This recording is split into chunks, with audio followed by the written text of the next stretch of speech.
My wife, Emily, works at the same company as me.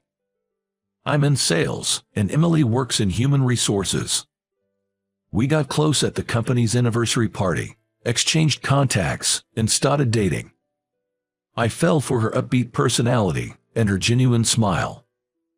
A year into our relationship, I proposed, and she happily said yes. I've always loved kids and wanted to get married as soon as possible. So, I was thrilled when she accepted my proposal. But we struggled to have children even after our marriage. Our marriage was good, but there were no signs of pregnancy, and years went by. During this time, I was in charge of a major project at work, and not having kids started to bother me less. My workload increased, and I found myself coming home later each night. I come home, sleep immediately, and rush to work the next morning without breakfast. This routine became my daily life. Work was tough but fulfilling and fun. Tomorrow, I have an important presentation with a client. Today, I was busy with meetings and preparations when suddenly, I learned something shocking. A colleague, Mike, invited me to lunch, and we went to a diner.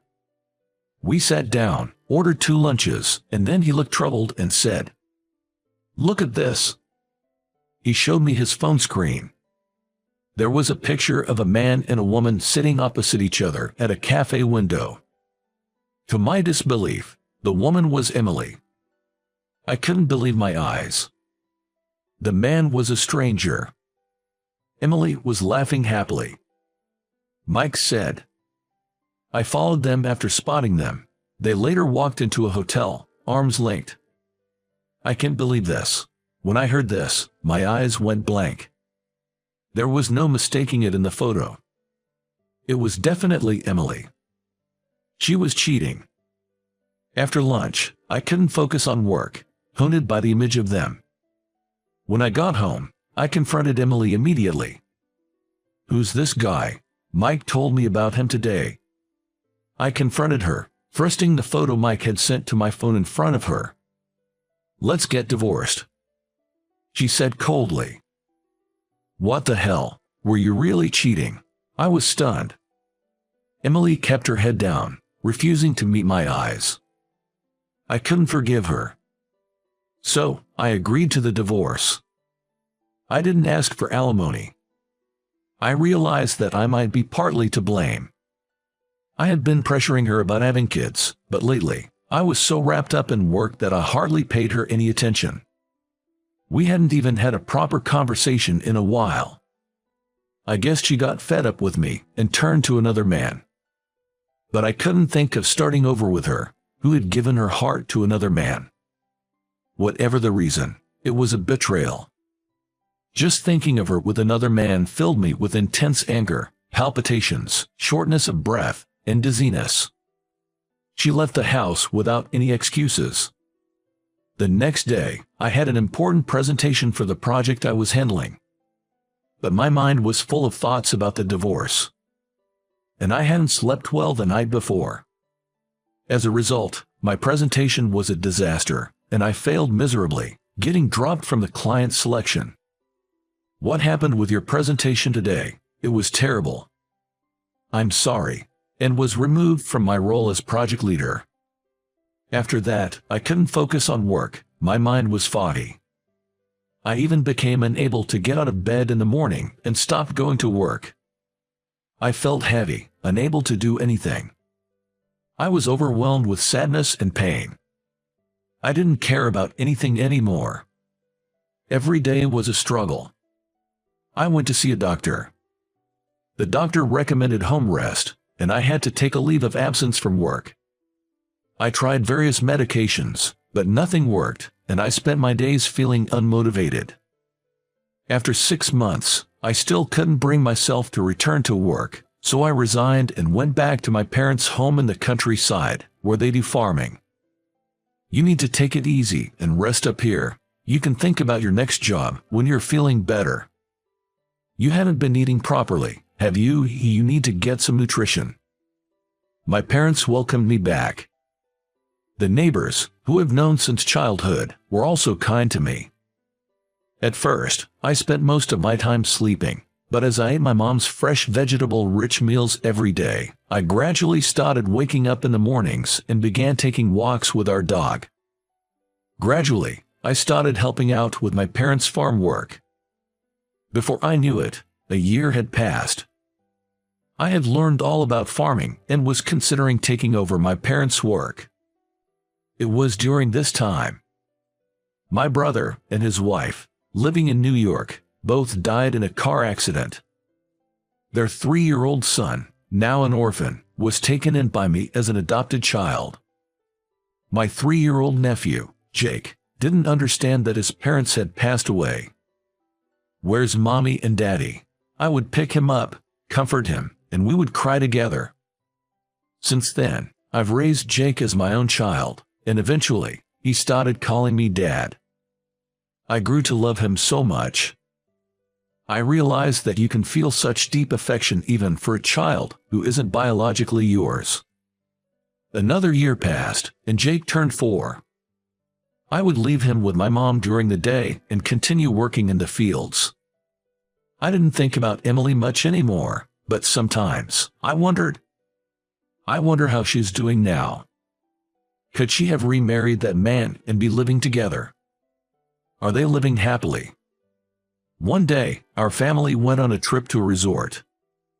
In the hallway of the inn, I couldn't believe my eyes. It was the man from Emily's affair photo. There was no mistaking it. I had seen that photo on my phone countless times. But the man was with a different woman and a little girl, not Emily. What did this mean? Had he and Emily separated? I impulsively asked him, "Hey, where's Emily?" He looked surprised and told the 2 people with him to go ahead to their room before turning to me. "Excuse me, who are you, Emily?" "Oh, you mean Emily Monroe." Monroe was Emily's maiden name. "Jer, weren't you the one who remarried her?" He stared at me and then asked, "Are you Emily's ex-husband?" "Yes, I am." His expression changed suddenly. "Can we talk privately for a moment?" We decided to talk in the inn's lounge. "My name is James. I've known Emily since we were kids. We grew up together like siblings, so there's no romantic relationship between us, and definitely no romantic feelings." He said it emphatically. He insisted that the time he was in the photo with Emily, they had just met by chance and had tea together, but they did not go to a hotel. Was this man telling the truth? Then why did Mike say they went to a hotel? And why didn't Emily deny it? James continued. "Did Mike have any negative feelings towards you?" "Negative feelings? Now that I think about it, he did seem to view me as a rival." "That's right. After I was removed as project leader, it was Mike who took over as the new leader of another project. I later heard he got promoted." Could it be Mike lied about Emily cheating just to bring me down? That was shocking. I had thought of him as a colleague worthy of respect. Then, James added more. "Emily, she can't have children. She was struggling because she couldn't have children with you, and when she went for tests at the hospital, that was the diagnosis, but you wanted children. So, she thought it would be better for you to divorce her and remarry someone else who could make you happy. That day we met after a long time, she was talking about that. So, that's why, even when accused of cheating, she didn't make any excuses and instead initiated the divorce." So that was it. What have I done? I had misunderstood her cheating and unfairly blamed her. Indeed, I had always wanted children. But even if we couldn't have children, my love for Emily didn't change. I wanted her by my side. What's going on? If only we had talked it out properly at that time. If we had, things wouldn't have turned out this way. Emily was consulting me about it afterward. She was thinking about divorcing for your happiness, but even several years after the divorce, she can't move on and is still closed off. James continued. "Is she still single then?"